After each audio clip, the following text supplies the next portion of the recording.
रुद्र देवी के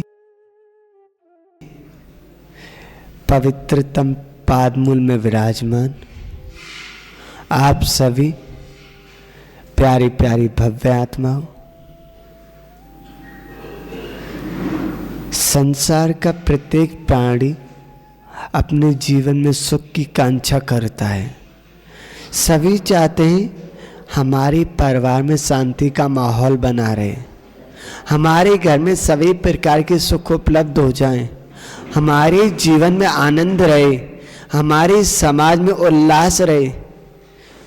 तीन लोक में कोई भी जीव नहीं चाहता कि मेरे शरीर में किसी भी प्रकार का रोग हो, किसी भी प्रकार का कष्ट आए, हमारे परिवार में अशांति का माहौल बने। कोई चाहता है क्या? नहीं चाहता। लेकिन ये सब मिलता कैसे है? ना चाहते हुए हमें दुखों का सामना करना पड़ता है, ना चाहते हुए भी हमें दुर्गतियों में भ्रमण करना पड़ता है, ना चाहते हुए भी हमारे इष्ट का वियोग हो जाता है, और हम जो चाहते हैं हमें वो मिल नहीं पाता। ऐसा क्यों? कभी कभी मिल जाता है और कभी कभी नहीं मिलता। ये सब कैसे होता है? कौन करता है ये सब? ये जो प्रक्रिया चल रही है, ये जो चक्र चल रहा है, इसको कौन चलाता है? इसके निर्माता हम स्वयं हैं और हमारे माध्यम से ही ये चक्र चलता है। हम सबका जीवन एक घाट की तरह है। आपने देखा होगा, पहले कुएं पे एक रहट होती थी, एक बाल्टी जाती थी, दूसरी बाल्टी आती थी। ऐसे ही हमारा सबका जीवन है, एक बाल्टी जाती है, दूसरी बाल्टी आती है। कभी सुख जाता है, दुख आता है, कभी अनुकूलताएं जाती हैं, प्रतिकूलताएं आती हैं, कभी इष्ट का संयोग होता है तो कभी अनिष्ट का संयोग होता है। कभी लोग जय जयकार करते हैं, मान सम्मान करते हैं, तो कभी लोग हमें दुत्कारते हैं, गाली देते हैं, अपमान करते हैं। कभी हमें अपने जीवन में 56 प्रकार के भोग मिलते हैं, तो कभी हमें अपने जीवन में नमक से रोटी खाने को मिलती है। सभी के जीवन में चलता है ये। लेकिन ये रहट को कैसे बंद किया जाए? ये कब तक चलेगा? और जो बाल्टी भर के आ रही है वो कैसे आ रही है, और जो खाली जा रही है वो कैसे जा रही है? बाल्टी में क्या आ रहा है? हमारे पास जल आ रहा है, कीचड़ आ रही है, दुग्ध आ रहा है, घृत आ रहा है, क्या आ रहा है? ये हम सबका जीवन दो पहियों पे चलता है। एक है पुण्य और एक है पाप। जीवन में जब पुण्य का उदय होता है तो लोग हमारी जय जयकार करते हैं। जब हमारे पुण्य का उदय होता है तो पड़ोसी आके भी हमें भोजन कराता है। जब पुण्य का उदय होता है तो लोग हमारी ना चाहते हुए भी व्यवस्थाएं बनाते हैं। लेकिन जब पाप का उदय होता है तो माता भी असाता देने वाली हो जाती है। जब पाप का उदय होता है तो भाई भी कसाई बन जाता है। जब पाप का उदय होता है तो मित्र भी शत्रु बन जाता है। जब पाप का उदय होता है तो अपने घर वाले भी ठुकरा देते हैं, और जब पुण्य का उदय होता है तो बाहर वाले भी अपना लेते हैं। जिन शासन की अक्षीण परंपरा में अनेकों आचार्य हुए, जिन्होंने समय समय पर जिन शासन की प्रवाहना की और अपने अमूल्य समय में से श्रावकों पे करुणा दृष्टि रखते हुए समय दिया, उनके लिए श्रावक आचार संहिता लिखी कि श्रावक के क्या कर्तव्य होते हैं। ऐसे एक आचार्य हुए जिनका नाम बड़े भक्ति भाव से लिया जाता है और कहा जाता है कि वो भविष्य में तीर्थंकर स्वामी बनेंगे। अनेकों आचार्य भगवानों ने उनकी स्तुति की। आचार्य भगवान योगेंद्र देव स्वामी, आचार्य भगवान शरचंद्र स्वामी, आचार्य भगवान रविशंकर स्वामी, आचार्य भगवान आर्यमंचू, आचार्य भगवान वट्टकिल स्वामी, अनेकों आचार्यों ने उनकी भक्ति की। कौन थे वो आचार्य जिनकी आचार्य भगवानों ने भक्ति की? वो थे आचार्य भगवान समंत्र भद्र स्वामी, जिनका नाम लेने मात्र से हजारों नहीं लाखों जन्मों के पाप प्रक्षालन हो जाता है, पुण्य में बदल जाते हैं। महान भाव उन आचार्य भगवान को हम सभी भाव सहित बारंबार वंदना करते हैं। नमोस्तु भगवान, नमोस्तु। उन्होंने श्रावकों पे दृष्टि रखते हुए एक ग्रंथ लिखा, रत्न करंड श्रावकाचार। उसमें श्रावक की संहिता का उल्लेख किया है, श्रावक के कर्तव्य क्या है, श्रावक किसको ग्रहण करे, किसका परित्याग करे, क्योंकि वो बताना अति आवश्यक है। मात्र अगर इतना बता दिया ग्रहण ही ग्रहण करना है तो फिर गलत वस्तु को भी ग्रहण कर लेगा। और अगर ये बताया त्याग ही त्याग करना है तो कहीं ऐसा ना हो आलू का त्याग किया नहीं, पहले मंदिर का त्याग कर दिया, अच्छी चीजों का त्याग कर दिया। तो आचार्य भगवान ने बताया किसको ग्रहण करना है और किसको छोड़ना है। तो एक कार्य का बहुत अच्छी लगती है हमें। वैसे तो प्रत्येक कार्य का हमारे आत्म कल्याण में निमित्त है, हमारे आत्म कल्याण में सहयोगी है, लेकिन एक कार्य का जिसका चिंतन हम निरंतर करते रहते हैं और हम सभी के जीवन में वह कार्य का घटित भी होती है। आचार्य भगवान के शब्दों में देखते हैं, यदि पाप शवस्तन्न संपदा किम प्रयोजन अथ यदि पाप निरोधोन्ने संपदा किम प्रयोजनम अथ पापा श्रवोस्तन्य संपदा किम प्रयोजनम। आचार्य भगवान कहते हैं यदि पाप निरोधोन्न, यदि पाप का निरोध हो गया है तो फिर संपदा जोड़ने की आवश्यकता क्या पड़ गई? हाँ, बड़ी बड़ी नालियों से कीचड़ आ रही है और अगर आपने उन पे ढक्कन लगा दिया तो फिर आप तो स्वच्छ हो ही गए, फिर नहाने की आवश्यकता क्या पड़ गई? अथ पापा सर्वोस्तन्य संपदा किम प्रयोजनम। और अगर पाप का आश्रव हो रहा है तो संपदा जोड़ने से क्या फायदा? क्यों जोड़ रहे हो? अरे पाप का उदय तुम कितना भी जोड़ो, कितना भी इकट्ठा करो, सब चला जाएगा।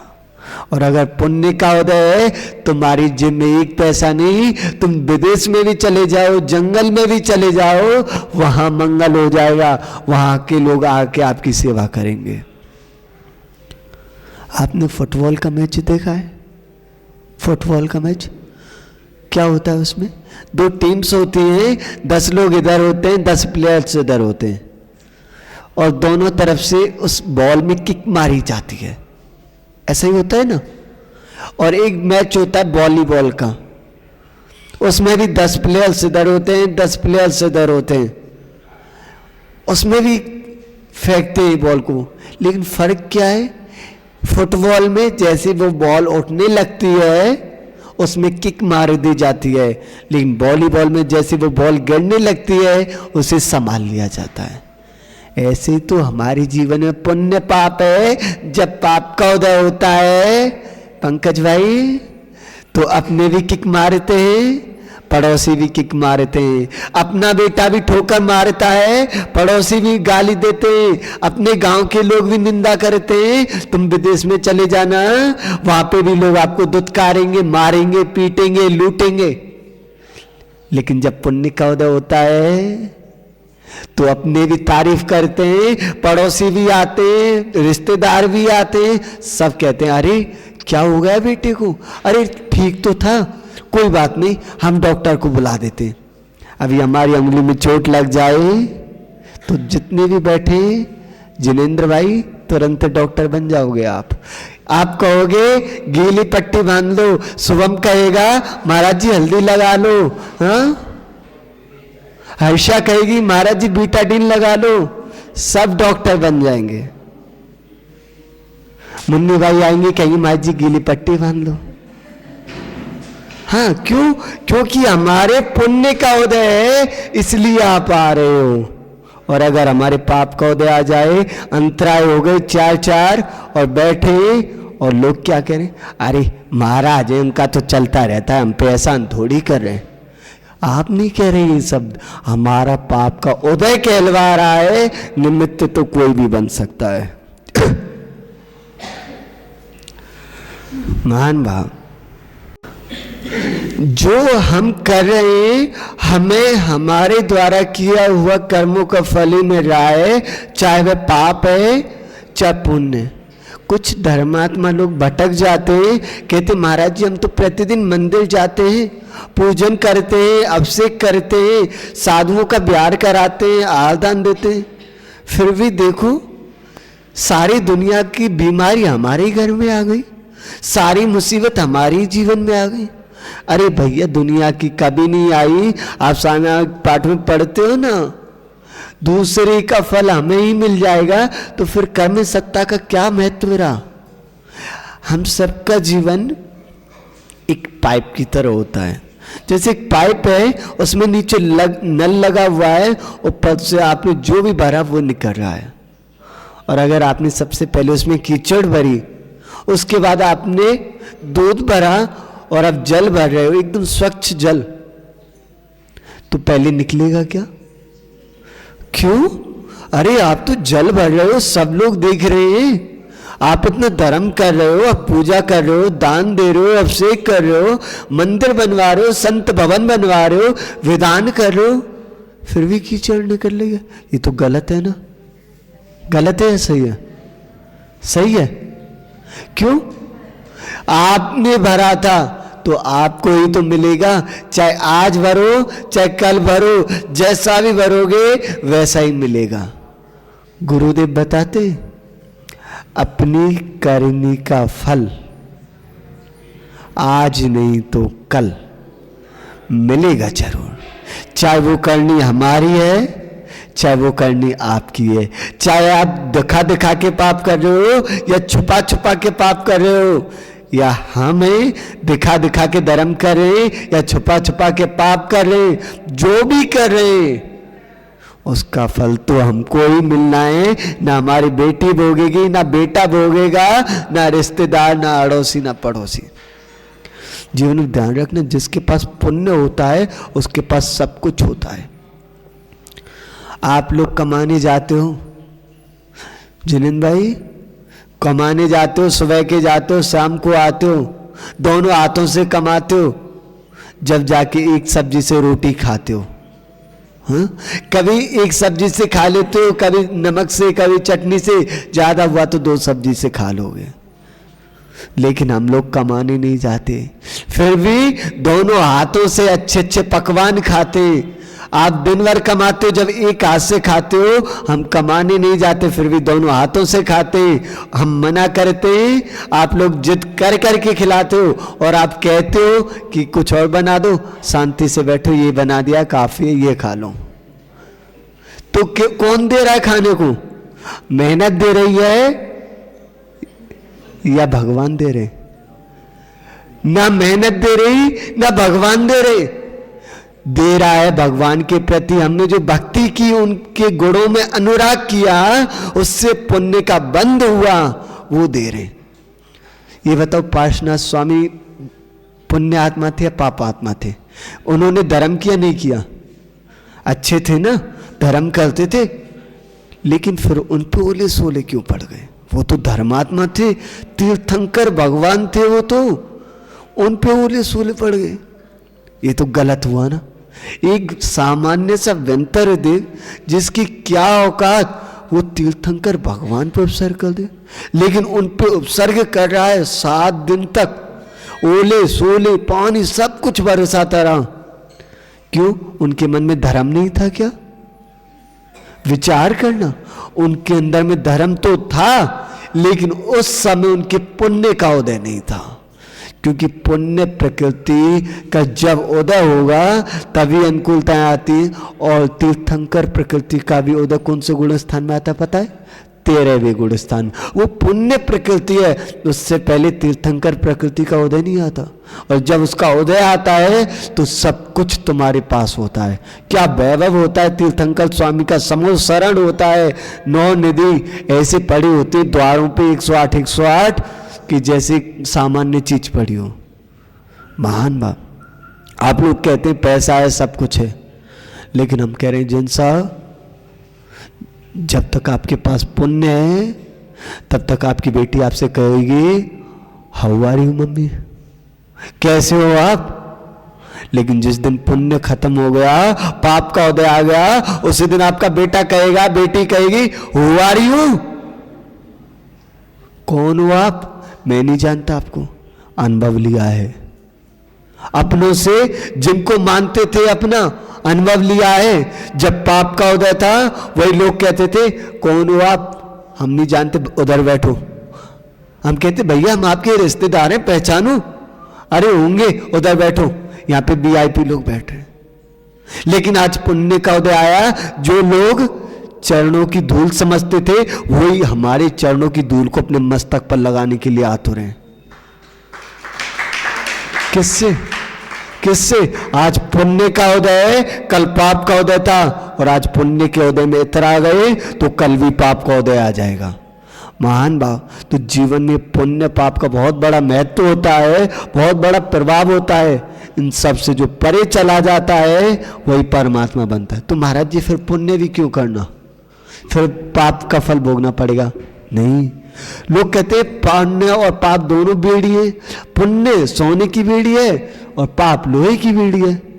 ये बात सही है, लेकिन किसके लिए? जो श्रेणी पे आरूढ़ हो गया है, छपक श्रेणी चल रहा है, उनके लिए है ये बेड़ी। लेकिन ये ध्यान रखना, आचार्य भगवान सकल कीर्ति मुनिराज ने कहा है पुण्य फला अर्यंता। अगर पुण्य का उत्कृष्ट फल है तो वह है अर्यंत पद। पुण्य से ही जैन कुल मिलता है, पुण्य से ही अच्छा शरीर मिलता है, पुण्य से ही देशव्रती बनते हैं, पुण्य से महाव्रती बनते हैं, पुण्य से ही छपक श्रेणी चढ़ते हैं, और पुण्य से ही अर्यंत बनते हैं। अर्यंत बनने के बाद ना पुण्य रहता है ना पाप, और जैसे दोनों खत्म हुए परमात्मा बन जाते हैं, सिद्धात्मा बन जाते हैं। पाप को काटना पड़ता है, पुण्य अपने आप चल जाता है। जब फल पक जाता है तो उसे तोड़ने की आवश्यकता नहीं पड़ती, वो अपने आप गिर जाता है। ऐसे जब हमारी आत्मा से पाप और पुण्य नष्ट हो जाते हैं तो अपने आप परमात्मा बन जाती है। तो हम पुण्य की क्रियाएं कौन कौन सी करें, क्या करें, कैसे करें, इसकी व्याख्या हम आगे करेंगे। कुछ समय बाद ही हमारे जो शाश्वत पर्व अष्टांग का महापर्व है वो प्रारंभ होने वाला है। हम सभी उन 8 दिनों में खूब भक्ति करें, खूब पुण्य का आयोजन करें। कैसे करनी चाहिए भक्ति, कैसे करना चाहिए धर्म, क्या है उसकी विधि, कब करनी चाहिए और क्यों करनी चाहिए, इन सबको हम आगे देखेंगे। आज बस इतना ही। जय बोले महावीर भगवान की।